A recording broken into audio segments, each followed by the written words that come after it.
Cardinals Corner from Arizona Sports.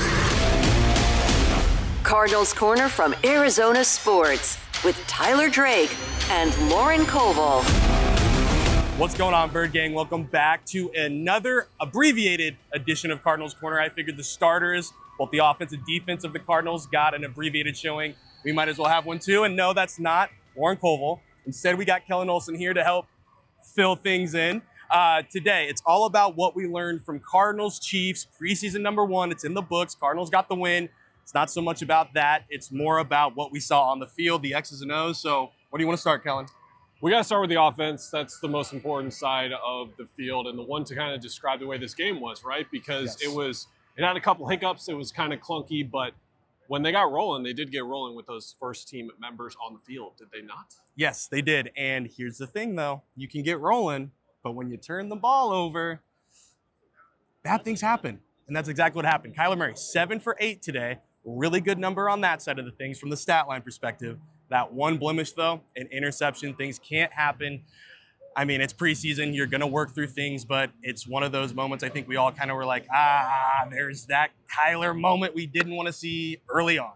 Yeah, and it was interesting to hear him after the game say, like, he's glad he threw that interception because he couldn't quite define what he was talking about, but it was essentially like one of those practice situations where he was kind of not going through the motions per se, but it was like a certain motion of throwing where it was like, okay, can't do that in a game again, where it's something that can happen when you're running through practices in preseason and things like that. I think I was really impressed with the way the offensive line played throughout the entirety of the game, but especially when he was out there, he said it, like he did not face pressure pretty much at all. And I think that and the defense, which we're going to talk about in a second, are the two parts of this team that could really be elevated from last year. Yep. The offensive line, another year for Paris to get better. A full year of Jonah Williams healthy, knock on wood or turf or whatever you do at football stadiums. I don't know. I just go down on the hardwood typically to do that. Isaiah Adams and you too. Exactly. Yep. Been one of the big standouts of camp. So I think the potential is there. We saw that with the running game a bit as well. It's good to see him find Trey. Good to see him find Marv. Yes. And here's the big thing from Kyler when he talked to us. And I think this is something that we all need to take preseason. The starters needed it. I think we all could agree that after what we saw last year, they needed some kind of series, reps, whatever you want to have in the preseason. Kyler kind of alluded to that. Like, hey, I threw that pick now in the preseason compared to throwing it in week 1 against the Saints. So hopefully he knocks that rust off and moves forward. But yeah, let's get to the defense. Big ones for me had to be Jordan Burch and Xavier Thomas. I think both those guys as a young pass rushing duo really set the tone for that second team when they came in. So I was really impressed, especially Jordan Burch. I mean, let's take it for what it is. Let's give him the 2 sacks. It's preseason. They don't count anyway.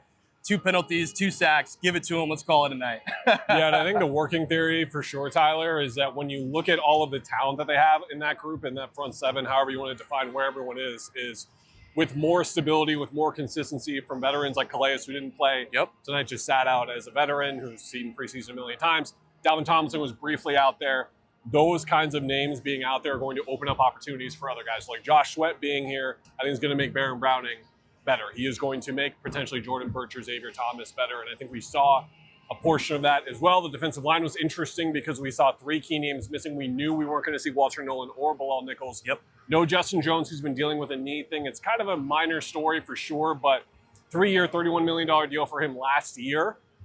Gets hurt 3 games into the year after leading all defensive tackles in snaps through 2 games. So I expected him to be a pretty important part of this team this year, but we'll see if he even makes the roster, if we're being honest. Because you got to get on the field eventually, and other guys like Dante Stills, LJ Collier continue to hold down the fort. Elijah Simmons is healthy. I mean, that's the thing too. If you can't be on the field and available, somebody else is going to take your spot. And Justin Jones, like you mentioned, he was one of the bigger signings last year from a financial standpoint. And if he can't cut it, yes, there's going to be some dead money attached, but you've got to get the good guys on your team and move forward. You can't just keep having these guys that are just going to eat up cap. Like, move on. Take your losses and keep moving with some of the younger guys they brought in. All right, special teams. Give me your biggest takeaway there. This would be the first thing we talked about if this game was real and it actually existed. Oh, yes, it would have. But it's not real and it technically doesn't exist. Like there was a 70-yard field goal earlier today. Never happened, I guess. Just, the record is maintained, and that's the kind of situation that we're in. I do want to mention on the defensive side before we move off that completely. Give me your Will Johnson thoughts because he's been maybe the name of training camp so far to watch, and he starts on the outside.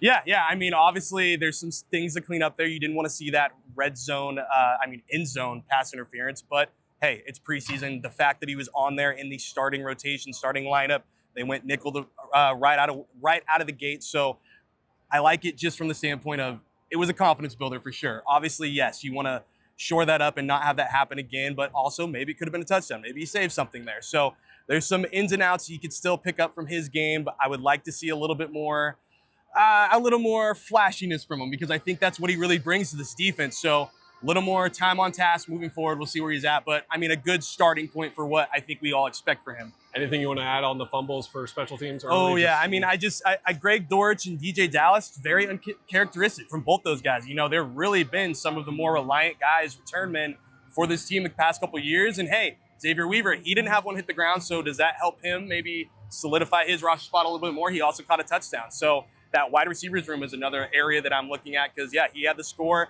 Tajon Palmer didn't really get the looks that I thought he might have got. That's not necessarily on him. A lot of them were overthrown, but I'll be looking for him to maybe take a step next week. But I really liked Weaver's first, take on preseason action. I know Amari DiMercato was on your short list of names to watch in camp. Pretty strong showing from him. Yes, He did exactly what he should have done. I mean, it's preseason ball. You need to really separate yourself. I think Trey Benson still is very much as James Conner likes to say, the other RB1 on the team. He's going to get more pass protection reps too. But Amari DiMercato is still making his name known. And yes, that 43-yard catch and run was amazing. Those are the type of plays you want to see, because I think everybody knows he's good in pass pro, but can you be that playmaker and take that next step? So really good sign from him, and I'm sure he's going to get more reps as we go on. So can he stack these games now? Yeah, and a name to watch for the last couple of weeks here too as we get close to the regular season for sure. And I think that's the thing about week 1 of the preseason is figuring out okay, we had all these guys in camp shine in certain ways. How does it translate to that element of it? And now we've got our short list pretty defined of the 8 to 9 names. Like you mentioned DiMercato, I talked about Jones earlier, seeing Jones on the field and playing. When does he play? Because you and I were talking about it in the press box. I was like, okay, he's still not out there. 4th, 5th, 6th, 7th name, and then we realized he wasn't playing. Yep. So that's a situation that you have to continue to monitor throughout preseason, and it's a good sign for your football team when you have these types of tough decisions at that level. To make. Because I mean, here's the thing: these last couple of years, they haven't had these tough decisions. It's been pretty much that's the team, go and try to do something. Now we've got to maybe cut a starter that's going to go somewhere else and get those reps. So a lot of tough decisions to make. But yes, game 1 of the preseason is in the wraps. Thank you, Kellen, for joining. That's what we learned today. Let me know what you guys learned from watching it at home or watching in the stands. Drop a comment, leave a like. We'll see you guys next time. And yeah, Arizona Sports, Cardinals Corner. We're back.